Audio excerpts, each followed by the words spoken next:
O poder do subconsciente. Capítulo 7. Subconsciente, tendência voltada para a vida. Mais de 90% da vida mental do homem é subconsciente. Se não usarmos esse poder maravilhoso, condenamos-nos a viver dentro de limites muito estreitos. Os processos do subconsciente são sempre construtivos e voltados para a vida. O subconsciente é construtor de nosso corpo e lhe dirige todas as funções vitais. Trabalha 24 horas por dia e jamais dorme. Faz tudo para nos ajudar e evitar que qualquer mal nos aconteça. Em contato com a vida infinita e a sabedoria sem limites, seus impulsos e ideias orientam-se sempre para a vida.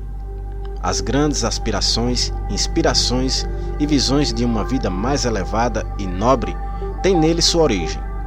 Não podemos discutir racionalmente nossas convicções mais profundas porque elas não nascem na mente consciente, mas no subconsciente. O subconsciente fala-nos em intuição, impulsos, palpites, insinuações, ânsias e ideias. Está sempre nos dizendo para nos elevarmos, transcendermos, crescermos, avançarmos, nos aventurarmos e escalarmos maiores alturas. A ânsia de amar, de salvar a vida de outrem, provém das profundidades do subconsciente. Durante o grande terremoto e incêndio em São Francisco, em 18 de abril de 1906, por exemplo, inválidos e aleijados, recolhidos ao leito durante longo tempo, levantaram-se e praticaram prodígios de bravura e resistência. Neles aflorou o desejo intenso de, qualquer que fosse o perigo, salvar outras vidas. E o subconsciente respondeu-lhes dando-lhes as forças de que necessitavam. Grandes artistas, músicos, poetas, oradores, escritores sintonizaram com o subconsciente e dele recebem estímulos e inspirações. Robert Louis Stevenson acostumava antes de dormir encarregar o subconsciente de bolar histórias enquanto dormia, e formou o hábito de lhe pedir que concebesse uma boa história vendável quando caía o saldo de sua conta corrente. Segundo Stevenson, a inteligência da mente mais profunda lhe dava a história, episódios por episódios, como se fosse uma novela. Esse fato demonstra que a mente subconsciente pode, por nosso intermédio, falar em termos nobres e sábios, sobre os quais a mente consciente nada sabe. Em muitas ocasiões, Mark Twain confessou que jamais trabalhou na vida. Todo o seu humor e as histórias notáveis foram resultados da sua capacidade de obter acesso ao tesouro inesgotável do subconsciente. Como o corpo retrata o funcionamento da mente. A interação entre as mentes consciente e subconsciente requer uma reciprocidade semelhante entre o correspondente sistema nervoso. O sistema cerebroespinhal, ou voluntário, é o órgão da mente consciente. O sistema nervoso autônomo desempenha idêntico papel no que interessa ao subconsciente. O sistema voluntário é o canal pelo qual captamos e percebemos conscientemente o que os sentidos físicos nos trazem e, por meio dele, exercemos controle voluntário sobre os movimentos do corpo. O centro de controle desse sistema localiza-se no córtex cerebral. O sistema nervoso autônomo, às vezes chamado de involuntário, tem centros de atividades em outras partes do cérebro, incluindo o cerebelo, o tronco cerebral e a amígdala cerebral. Esses órgãos têm conexões próprias com os grandes sistemas do corpo e lhes controlam as funções vitais, mesmo quando a percepção consciente está ausente. Os dois sistemas podem trabalhar separados ou em sincronia. Quando a percepção de um perigo chega ao centro de comunicação no cerebelo, mensagens são enviadas ao córtex e à amígdala cerebral do subconsciente. A capacidade de defesa do indivíduo pode começar a reagir antes mesmo de o perigo ser notado e avaliado pelo consciente. Uma maneira simples de focalizar a interação mental e física é compreender que a mente consciente capta uma ideia que é traduzida em uma série correspondente de impulsos elétricos no sistema nervoso voluntário. Este, por seu lado, liga uma corrente semelhante no sistema autônomo, passando dessa maneira a ideia à mente subconsciente, que é um instrumento criativo. e é dessa maneira que pensamentos se transformam em atos. Todo pensamento elaborado pelo consciente e aceito como verdade é enviado pelo córtex aos demais órgãos do cérebro que embasam o subconsciente a fim de ser transformado em nossa carne e manifestado como realidade em nosso mundo. Há uma inteligência encarregada de zelar pelo corpo. Quando estudamos o sistema celular e estrutura dos órgãos, tais como olhos, ouvidos, coração, fígado, bexiga e etc., descobrimos que eles consistem em grupos de células que, por sua vez, formam a inteligência coletiva que lhes permite funcionar em conjunto. Eles recebem ordens e executam-nas de forma dedutiva, atendendo a uma sugestão da mente mestra, o subconsciente. Um estudo cuidadoso de organismos unicelulares mostra-nos o que acontece em nosso corpo complexo. Embora não possua órgãos, o organismo unicelular ainda assim fornece prova de ação e reação mental ao desempenhar as funções básicas de movimento, alimentação, assimilação e eliminação. Muitos dizem que há uma inteligência que cuidará de nosso corpo, se a deixarmos agir. Em certo sentido, isso é verdade. O problema é que a mente consciente interfere sempre com sua prova sensorial baseada em aparências. Disso resulta o poder das falsas crenças, medos e meras opiniões.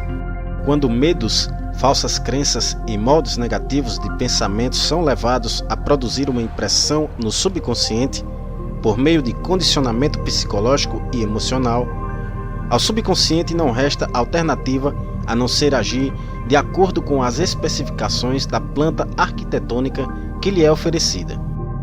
O subconsciente trabalha ininterruptamente para o bem geral. O eu subjetivo existente em todos nós trabalha sem descanso para o bem geral, refletindo o princípio inato de harmonia residente em todas as coisas. A mente subconsciente tem vontade própria e é incontestavelmente real. Funciona dia e noite, quer queiramos ou não. É a construtora de nosso corpo, embora não possamos ver, ouvir ou sentir coisa alguma enquanto ela o constrói. É um processo que se desenvolve em silêncio. O subconsciente é dotado de uma vida própria que sempre se volta para a harmonia, a saúde e a paz. A norma divina nele operante busca expressar-se através do homem em todas as ocasiões. Como o ser humano interfere no princípio inato da harmonia? Se queremos pensar de modo correto, científico, temos que conhecer a verdade, ou, como diz o versículo, conhecereis a verdade e a verdade vos libertará. João capítulo 8, versículo 32. Conhecer a verdade significa estar em harmonia com a inteligência e poder infinito da mente subconsciente, que sempre se move na direção da vida. Todos os pensamentos e atos desarmônicos, sejam motivados por ignorância ou intencionais, resultarão em discórdia e limitações de todos os tipos. A ciência nos diz que construímos um novo corpo a cada 11 meses, de modo que, do ponto de vista físico, temos na verdade apenas 11 meses de idade. Se reintroduzirmos defeitos no corpo através do medo, raiva, ciúme e má vontade, só temos que culpar a nós mesmos. Somos a soma total de nossos pensamentos. Podemos nos recusar a abrigar pensamentos e imagens negativas. Se queremos afastar a escuridão, acendemos uma luz. Para combater o frio, usamos aquecimento. A maneira de eliminar o pensamento negativo consiste em substituí-lo por bons pensamentos. Afirme o bom e o mal desaparecerá. Porque é normal ser sadio, cheio de vida, forte e anormal ser doente. O recém-nascido normal é inteiramente sadio. Todos os órgãos funcionam com perfeição. Esse é o estado natural e temos o dever de nos manter sadios, cheios de energia e fortes. O instinto de autoconservação é o mais forte da natureza humana e constitui a verdade inerente mais poderosa, sempre presente, sempre em ação. Todos os pensamentos, ideias e crenças terão que funcionar necessariamente com potência máxima quando estiverem em harmonia com o princípio inato da vida existente em nós e que sempre procura preservar-nos e proteger-nos em todos os sentidos. Segue-se dessas palavras que a condição normal pode ser restabelecida com maior facilidade e certeza do que condições anormais podem ser induzidas. É normal adoecer. O estado de doença simplesmente significa que você está combatendo a vida e abrigando pensamentos negativos. A lei da vida é a do crescimento. A lei da vida é a do crescimento. Toda a natureza dá testemunho da operação dessa lei ao expressar-se silenciosa e ininterruptamente pelo crescimento. Onde há crescimento e manifestação, forçosamente há vida. Onde há vida, precisa haver harmonia. E onde há harmonia, há saúde perfeita. Se seus pensamentos estão em harmonia com o princípio criador da mente subconsciente, você sintoniza simultaneamente o princípio inato da harmonia. Se remói pensamentos que se chocam com o princípio da harmonia, eles se agarram a você, fustigam-no, enchem-no de preocupação e, finalmente, geram doenças. Se insistir neles, possivelmente provocarão a morte. Na cura da doença, temos que aumentar a entrada e distribuição das forças vitais do subconsciente através de todos os nossos sistemas. Isso pode ser feito eliminando o medo, a preocupação, o ciúme, o ódio e todos os demais pensamentos destrutivos. Esses pensamentos tendem a danificar e destruir nervos e glândulas, tecido corporal que controla a eliminação de todo o material de refúgio e mantém o organismo em estado de pureza. A cura da doença de Pott. A doença de Pott, ou infecção tuberculosa da coluna, era antigamente um flagelo para crianças. Uma delas, Frederick Andrew, de Indianápolis, Indiana, contraiu a doença, que o transformou em uma criança torta, incapaz de andar e que era obrigada a arrastar-se sobre as mãos e os joelhos. Os médicos consideraram o caso incurável. Andrew recusou-se a aceitar tal veredicto. Começou a rezar. Formulou sua própria afirmação, repetindo-a inúmeras vezes por dia e absorvendo mentalmente as qualidades de que necessitava. Eu sou completo, perfeito, forte, poderoso, amoroso, harmonioso e feliz. Essa prece era a última coisa que pronunciava antes de dormir à noite e a primeira pela manhã. Orava também pelos outros, enviando-lhes pensamentos de amor e saúde. Tal atitude mental e maneira de orar voltou-lhe multiplicada muitas vezes. Fé e perseverança geraram enormes dividendos. Quando pensamentos de medo, raiva, ciúme ou inveja lhe ocupavam a atenção, imediatamente acionava na mente a força contrária da afirmação. A mente subconsciente respondeu de acordo com a natureza de seus pensamentos habituais. Ele se transformou em um homem forte, espigado, bem proporcionado. E é esse o sentido da afirmação que encontramos na Bíblia. Vai, a tua fé te salvou. Marcos capítulo 10, versículo 52. Como a fé nos poderes do seu subconsciente pode torná-lo sadio. Um jovem que foi assistir a uma de minhas palestras sobre o poder da cura da mente subconsciente tinha problema de visão. O oftalmologista lhe dissera que ele precisava submeter-se a uma operação delicada e arriscada. Após conhecer a base científica da prece, o jovem disse a si mesmo: meu subconsciente criou meus olhos e poderá curá-lo. Todas as noites, ao ir dormir, entrava em estado passivo, meditativo, semelhante ao de sono. Controlava a atenção e focalizava no médico. Imaginava-o à sua frente e ouvia ou imaginava claramente o médico lhe dizendo: um milagre aconteceu. Ouvia-o repetir a mesma frase repetidamente todas as noites durante 5 minutos antes de dormir. 3 semanas depois, foi a outra consulta, com o mesmo médico que lhe examinara a vista. O médico examinou-a e exclamou: isso é um milagre.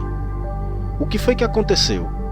O paciente produziu uma impressão em seu subconsciente, usando o oftalmologista como instrumento ou meio para transmitir a ideia e convencê-lo. Por meio de repetição, a fé e esperança dos bons resultados, ele impregnou a mente subconsciente. Ela construíra o olho, tinha em si o molde ou planta perfeita da estrutura normal, sadia do olho. Uma vez nele gravada a ideia de restaurar a saúde dos olhos, o subconsciente imediatamente começou a agir para que isso acontecesse. Esse é outro exemplo de como a fé no poder da cura do subconsciente pode nos tornar perfeito. Pontos a relembrar. Número 1. Seu subconsciente construiu seu corpo e trabalha 24 horas por dia. Abrigando pensamentos negativos, você interfere nesse modo gerador de vida.